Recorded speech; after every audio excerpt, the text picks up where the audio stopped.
energizing your soul through the inspired Word of God. This is your daily devotional reading.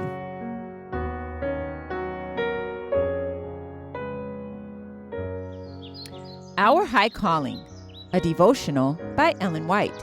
September 19th, a perfected people.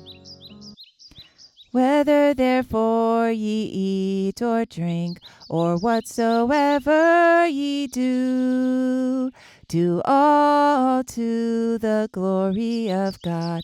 1 Corinthians 10:31. Whether therefore ye eat or drink, or whatsoever ye do, do all to the glory of God. 1 Corinthians 10:31.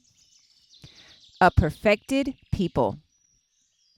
Whether therefore ye eat or drink, or whatsoever ye do, do all to the glory of God. 1 Corinthians chapter 10, verse 31.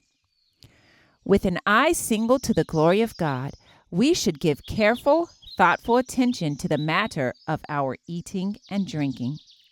We need divine guidance, even in our commonest habits of everyday life, that there may be no little leaks which will consume means unnecessarily, simply for the gratification of perverted appetites. In the New Testament, not one of God's requirements loses its binding force or relaxes in the least its obligation to be fulfilled.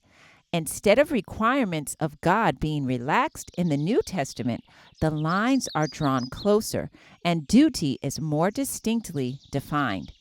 The apostle says, "Whatsoever ye do, even in the matter of eating and drinking, do all to the glory of God." The question may be asked, may I not do what I like with myself?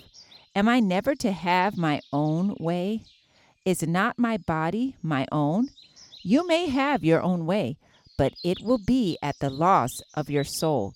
Or you may have God's way and live to a purpose in this world and in the world to come, have life everlasting.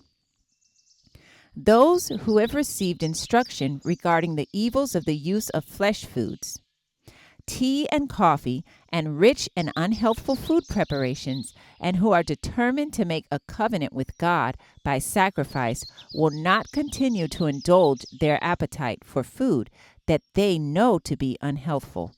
God demands that the appetites be cleansed, and that self-denial be practiced in regard to those things which are not good. This is the work that will have to be done before his people can stand before him, a perfected people. Those who claim to believe in health reform and yet work counter to its principles in the daily life practice are hurting their own souls and are leaving wrong impressions upon the minds of believers and unbelievers. Do not misuse or abuse any portion of your God-given powers, physical, mental, or moral. All your habits are to be brought under the control of a mind that is itself under the control of God. Our High Calling, September 19th. I encourage you to be ye doers of the word and not hearers only. Thank you for listening, and be sure to join us tomorrow for your daily devotional reading.